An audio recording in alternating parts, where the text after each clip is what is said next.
Is the hustle message all that it's cracked up to be? I decided to bring back an episode from 2019 that I recorded with Cochrane. And even though my interview skills are a little crazy, this message is so powerful, I needed to rehear it. And I hope you enjoy this conversation about succeeding in business without the hustle. If you don't mind, I'm going to tell you a little story about how I came across your YouTube video. Oh, yeah, I'm curious now. Okay, so we just moved here to this area, my husband and I, and we were contacted by his family who lives a couple of states away, and they said that they were going to rent a cabin and wanted to invite us over for a couple of days. It's been years since we've seen that side of the family because, again, they live on the opposite side of the country, but it would require me obviously taking off a couple of days from work. As a small business owner, someone who works primarily, through that hustle mindset, I immediately started cringing because I'm like, oh, how can I take a couple of days off of work, especially last minute, because I'm the type of person who schedules everything out and has plans. So I need to know a few weeks in advance and all this stuff. And I was talking to our cousin, David Pinocchio. He's also the guy who does all of the music for the show. And I said, David, I'd really love to come. I really don't think I can make it. This is too last minute for me, et cetera, et cetera, et cetera. And he started talking to me about my mindset and be like, well, what are you working for in your own business if you can't take time off to go see your family? Wow. And I'm like, dude, you don't understand, et cetera, et cetera. And he said, listen, just do me a favor and watch this video. And he sent me a link to that hustle video that you had. And apparently he's a huge fan of yours. He's been following your stuff for a long time. He's in the music scene too. And cool. He's really loves your business stuff. And he sent that to me and I watched it and I felt like you were reading my mail. Like this was me to a T. And I'm gonna let you dig into the philosophy a little bit with it. But I ended up sending that video to my husband and I said, Brian, this is me. I'm really struggling in this. And he said, I know. So long story short, I ended up taking a couple of days. We went on the retreat with the family. All of my work got done. We had a great time. It was one of those things where looking back at it, I was like, what was the struggle there for me? And I knew that was just in my mind and that I've been trapped in this lie that you talk about, that you have to just be busting your tail 24/7 in order to make it. And so I just wanted to kind of intro this conversation with that this is something I struggle with really hard and how I came across you, really. So yeah, if we could intro the conversation there, what is your mindset on hustle? Well, at first I say kudos to you for your honesty. I mean, a lot of people in your position, when you have an audience and you have a platform, a lot of people tend to only share what they've already figured out and teach. They rarely share the bumps along the way or wow, this changed my perspective. So anyway, kudos to you for being honest about that and open. I think that's more helpful to people because it shows that you're real and it shows how you're thinking through things and how we can be open to change. So that's really, really cool. The hustle video, I think is one of the most important ones I've done. I did it out the gate early on because I think it's like such the foundation. There's so many things we could talk about with business and success and growth and tweaking and tactics, and none of that matters if you're building it on a weird, shaky foundation that even if you think is strong, you won't know till you're to the roof of building it that it's the worst foundation ever and you've just built a prison to be trapped in. Mm-hmm. And so I like to, whenever I can, I like to go to the very core of what's going on, and I like to get to the foundation of things. And I figured I might as well go out the gate because the hustle thing is really, really a problem. It's really a disease in modern Western culture, especially in America. So we have to get even more specific. And it's, Americans always have been hardworking. I think hard work is a really good thing. And that's part of what I talk about in that video a little bit later. What I think is weird in the last 5-10 years is this word hustle. And it's become so trendy. And there's a few big gurus that have talked about it. And so maybe they popularized it, but it's beyond them now, right? It's everyone and their mom has a side hustle. They're just, even if they don't have a business, just at their job, I'm just hustling today. It's just a very common word. And I don't think people mean anything by it other than like, I'm working hard and I'm busy, but there's so much to that word. And all I see are people that are exhausted, that most people aren't even as financially successful as they want, but let's give them the benefit of the doubt. Let's assume that they actually are hitting their financial goals and they're very happy with the income they're producing. What they're doing to get there is a sacrifice that I don't think is worth making. They're giving up their freedom, their time, their health, their sleep, their relationships. They're taking on depression, anxiety, insomnia, all kinds of diseases that the body just it turns into and creates when it's just not healthy. So it's like, wow, you might even be successful, but you're sacrificed at what cost, right? And then there's the majority of people who, if you were to ask them and they were to be honest, they're not as financially successful as they want. And they've given up everything and they're not even at that level yet. So they've given up so much and not even received hardly anything. And to me, at the end of the day, the reason I did this video is because why, in my mind, if I want to help people, and so the best way to help people is to tell them the truth.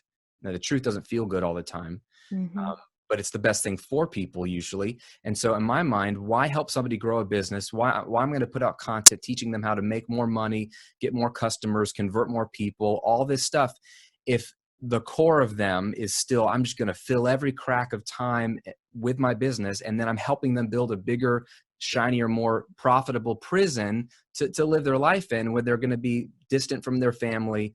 They're not going to be happy. And I think the business is only one part of your life that's meant to serve you and aid in your life. It's not meant to be the thing you sacrificed everything for.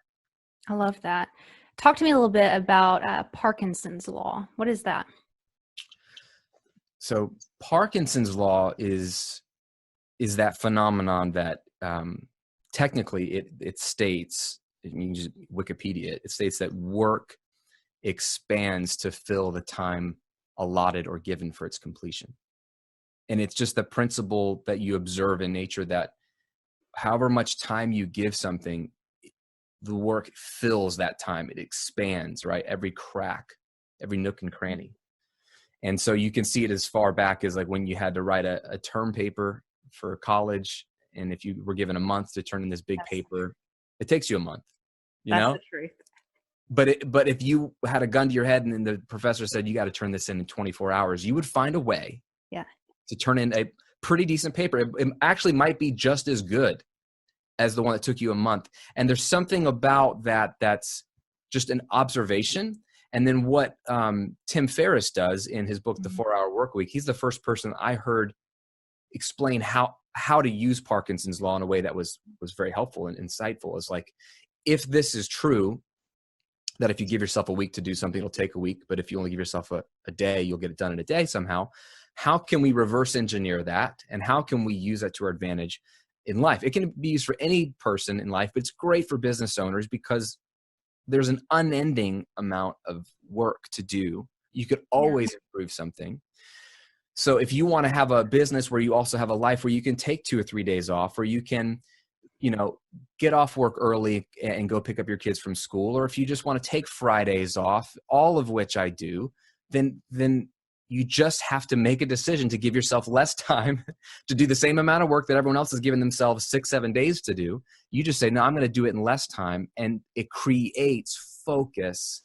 And somehow you're able to get it done. Yeah. Now I'm going to kind of ask you the pressing question that I'm sure is on a lot of people's minds.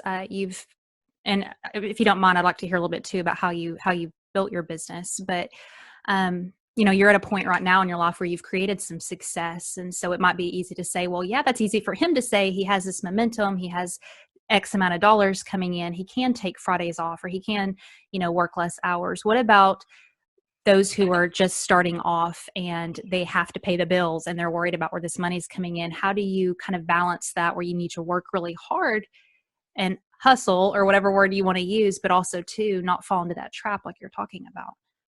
Yeah, no, it's a great question, and I get that. So 2 parts. One, Real quick, and then I'll get to that question because it's related. I love to define words for people. And this is what blew me away when people keep using the word hustle. If you look up the word hustle in the dictionary, you're not going to find really anything that any decent human being wants to be associated with. Really?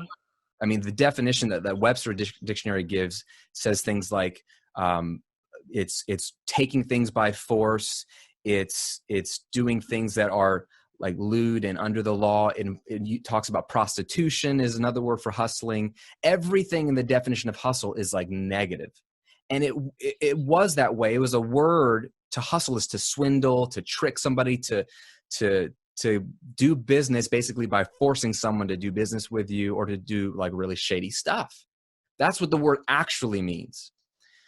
Now, when people say I'm hustling, they don't mean that. I don't think they mean that. But I start with definitions and say all of humanity has used this word in a negative context. It's only in modern day Western culture that we think it's a cool thing. I think that's a big red flag that it's probably not a cool thing. So if you be careful with the words we use. I would rather not associate myself or my business with that word at all. That's not what I'm about. I think there's a better word that I think people are looking for, and that word is diligence. Diligence is a great word. Diligence means to basically push in a healthy way, always pushing forward bit by bit. It's that steady, it's really involves steadiness and consistency, showing up. So I think people think, oh, if you're not going to hustle, what do you think? Money's just going to come to you? No, it's not going to come to you. You have to work hard.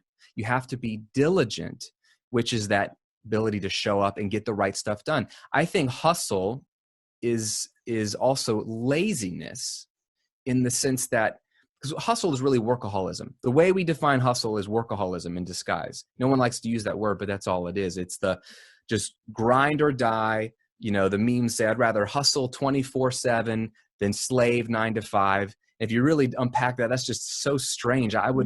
Hustling 24/7 is the same as being a slave. You're working 24/7. So it's just a 24-hour slave as opposed to an 8-hour slave. I'd rather slave 9 to 5 than 24 hours a day. And it's this pride in overwork, which is an American deficiency. We have a toxic culture of overwork, and as a culture, we need help. And so I think people like overwork because it feels like I'm doing all the things. Yeah. But it's just laziness because it means you have not taken the time to figure out what is effective and efficient. What do you really need to do?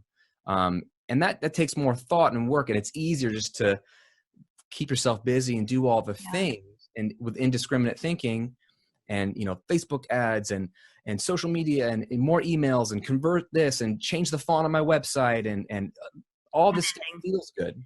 Yeah. But what if there were a way to get more done or the same, even just the same amount done in 1/3 the time or 1/4 the time?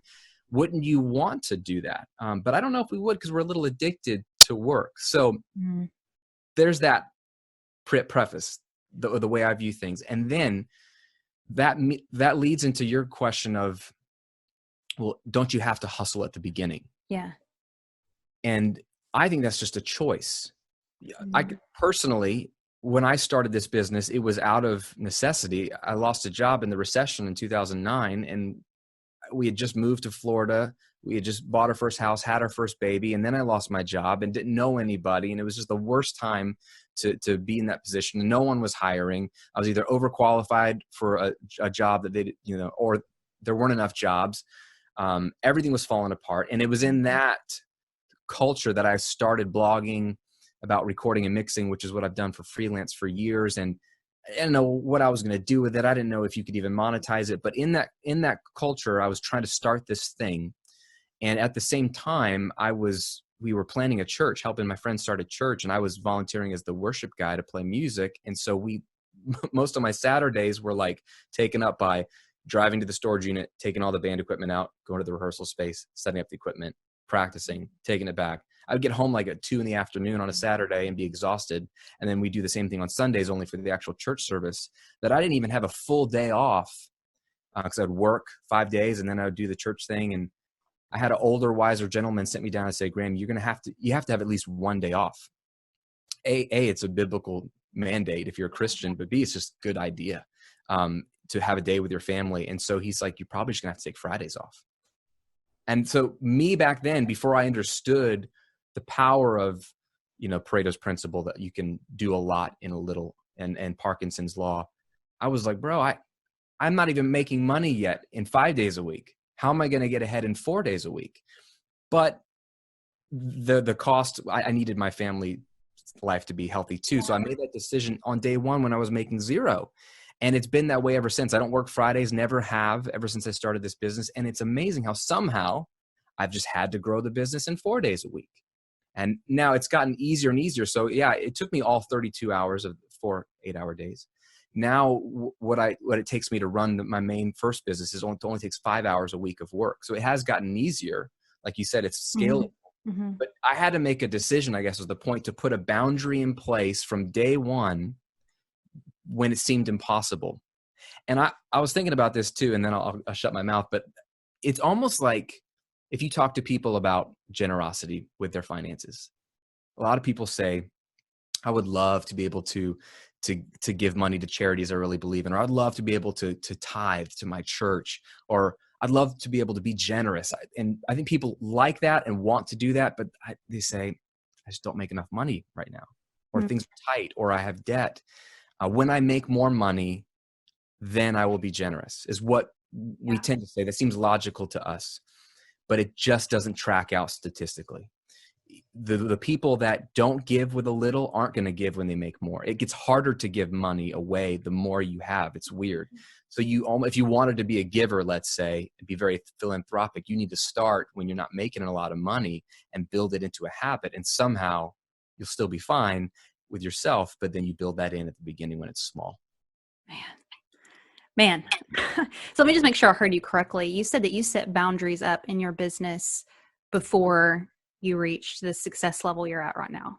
Before I made any money, I was just blogging for free. And Monday, you took a day off. 9 to 5 is what I just decided. Wow. And then no Fridays. Yeah. Man, kudos to you.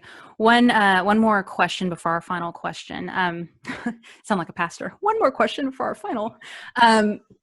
Another kind of countercultural thing that I heard you talk about, and I've just been binging his YouTube channel. I'm going to link that up in the show notes. I really encourage you guys to check that out, especially those of you who struggle in this area like I do. I've been having like anxiety, stressed out about just so much stuff. And I feel like it's just been like a breath of fresh air, this mindset that you have. So thank you so much. But one of the things you mentioned that, again, I just felt super convicted about, I was like, man, that's me too, is this idea about having to be popular. Being popular on social media does not equate to having a successful business. And that's another thing that I feel like I'm taught a lot and I hear a lot about is if you want to make X money online, which most of our businesses, most of the listeners' businesses are completely online, you have to have a huge following here and a huge following there. And you need to constantly be engaged and constantly online and on your phone. But you think otherwise. What is your thoughts on that? That sounds awful to me, to be honest. Now, I like my phone and I think social media is cool. I'm not like I'm not totally against it. I just see it as another potential black hole, another time suck. That, let's say, hypothetically, social media was the key to success. Even then, I see it as a dangerous black hole of time, right, that I could give my life to. But the numbers just show that social media doesn't lead to financial success. That's not the tool that makes you money. That's the funny thing about it. It's just the shiny thing that we both like social media, and it's just the popular thing. And you think so many people are there. Don't I need to be on social media all the time? If you want likes, and if you want followers, and if you want retweets and shares, then yes, you need to be on social media all the time. And you need to be following back people and liking their stuff. And yeah, if that's what you want, if that's the currency you care about. But if you care about growing a business, like a real business that makes money, then that's what you should be after, is a way to make money. So you have to think, what's the best way to actually generate revenue? The numbers show as recently as 2017, that the majority of online sales of things that are being sold online, like over 80% come from direct email. You come from email. They don't come from social media. You might be able to talk about your products and services and people might be aware, but they're not buying through social media as much as we think they are. Just look at, like I said, Banana Republic, Home Depot, Apple, anybody, any website you go to, what do they want when you get there? What pops up? What are they asking you for? Are they asking you to follow us on Facebook? No, the thing they want is your email address. Yeah. 10% off your first order. Just give your email address. Buy one, get one deal today. If you give us your email address or a special code, we'll send it to you. They want your email address because they know what I'm talking about, which is email is the most effective way to directly get into someone's world and pop in their world for a minute and say, hey, we're having a sale, or hey, I got a new product, or hey, I've got a new free thing. Even if you're not selling something, it's the most effective way to reach people. And there's a couple of reasons. One, people rarely change their email address. They've had the same one since AOL.com or Yahoo or whatever. They keep the same address, so you don't have to worry about, like, is Twitter not popular anymore? And now I got to build it all up on Instagram. Or what if Instagram goes away? So you don't have to worry about that as much. Two, social media land exists to do one thing only, and that is to serve the people that make the social media platform. It makes them money. It is their playground. They make the rules. I'm a good example of this. Facebook. Have 100,000 followers on Facebook. Before 2 or 3 years ago, if I posted like my latest video, all 100,000 people would have it show up in their feed. Now, maybe they wouldn't watch it. Maybe they wouldn't sign into Facebook, but it would show up in their feed because they said, I want to follow Graham's videos. Yeah. Until Facebook did the big change, right? Where now you have to boost your posts if you want all your followers who have already said, I want to see your stuff, to see it, which now I have to pay Facebook now. So now my organic reach drops from 100% to 13% overnight. And then half of my web traffic, which I was getting so much from Facebook, dropped in half overnight. And that was a big indicator that if I want to build my business in Facebook sandbox, I have to understand that they can change the rules at any point, and that I'm building my business on someone else's business. And that's really, really risky when it's at that global of a scale. Whereas if you build an email list, then you own that list. They can unsubscribe at any time, of course, but there's no one else in between you and them. It's a more direct relationship, and you can email them anytime you want to. And to me, that is where you see better engagement. And that is where you are able to make your sales. So what's funny is that it's which one's more effective. Most people are surprised to know that it's email. But even if you tell them that, they still want social media because it's the dopamine hit. It's the ego trip. And it feels, I'm the same way. I can't, I'm not pointing the finger at when I see a lot more likes on a post, I feel better about myself. There's more, chemicals in my brain saying, this is good. You're happy. And when I don't, I'm like, what was wrong with that post? What was wrong with that picture? Yeah. I thought it was a really, all of that is just a game. That none of that's real business.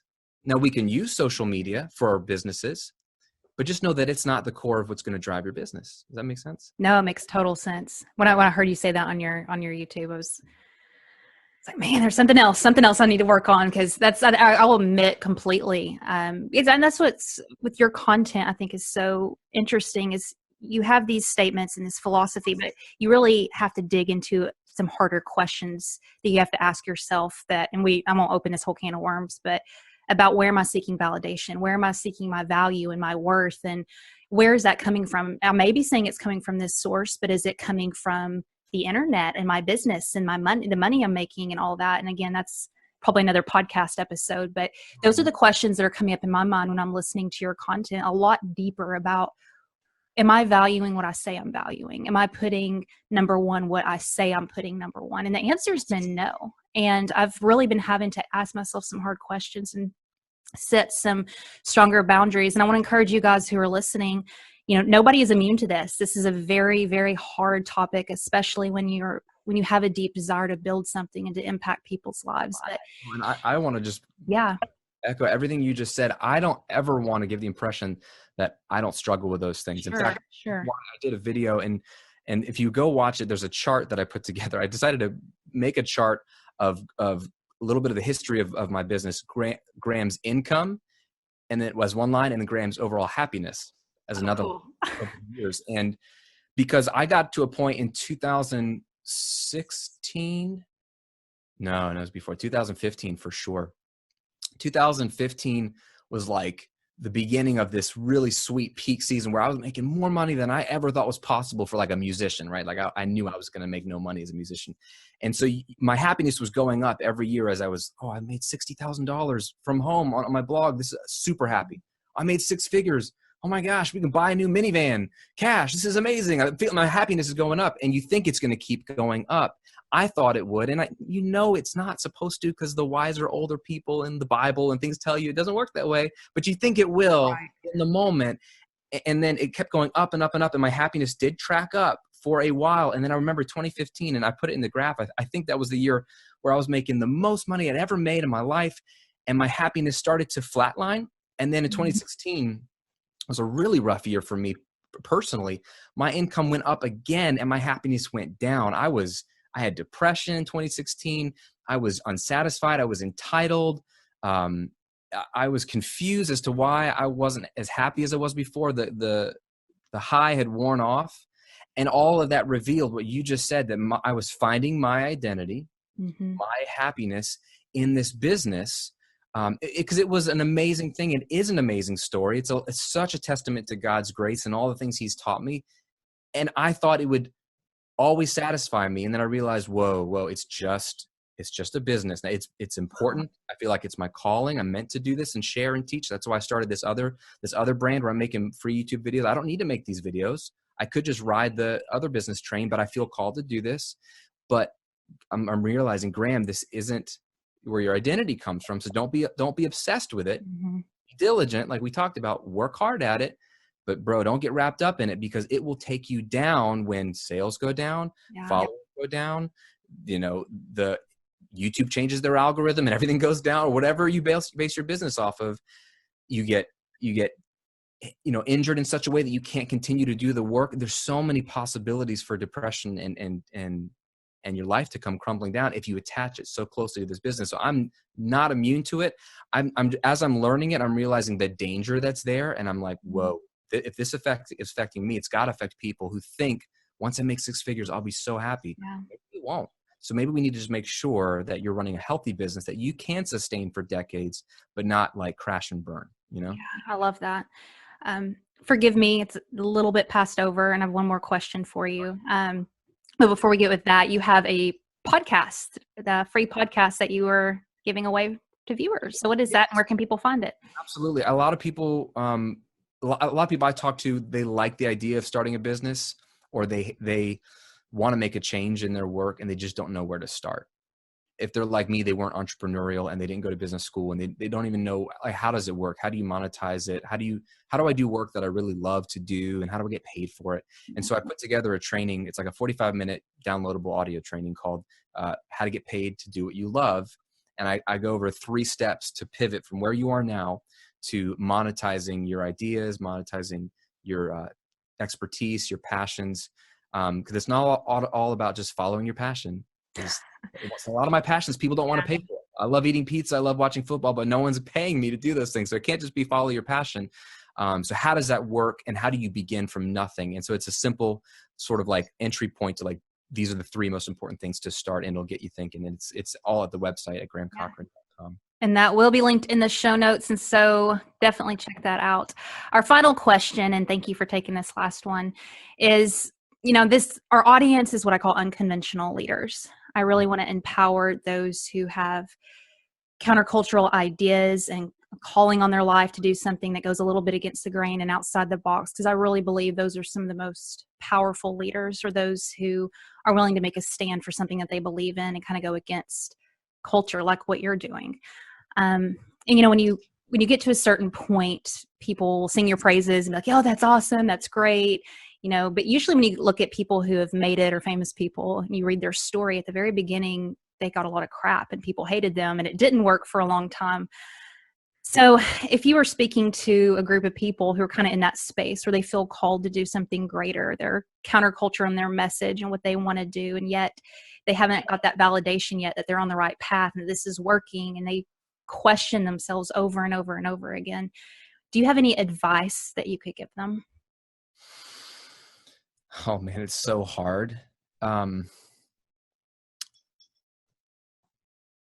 one, everyone, I don't care who you are, is going to struggle with what people call imposter syndrome. Yeah. Where you're like, who am I to be doing this? You feel like an imposter. Who am I to start a business? Who am I to start blogging about, how to lose weight. I'm not a certified personal trainer. I'm not a health coach officially. I didn't go to college for this. Or who am I to start making YouTube videos on, XYZ? There's a million other people already doing it. Who am I? There's that internal battle of imposter syndrome. And the only cure for that is to ignore it, to understand that it's common and everybody has it. I have it. I was telling someone, I had a group call yesterday with some students, and I was trying to tell them, like, do you understand that I went from being a big fish in a small pond of being this audio resource where I'm very well known in this space and everything's going great.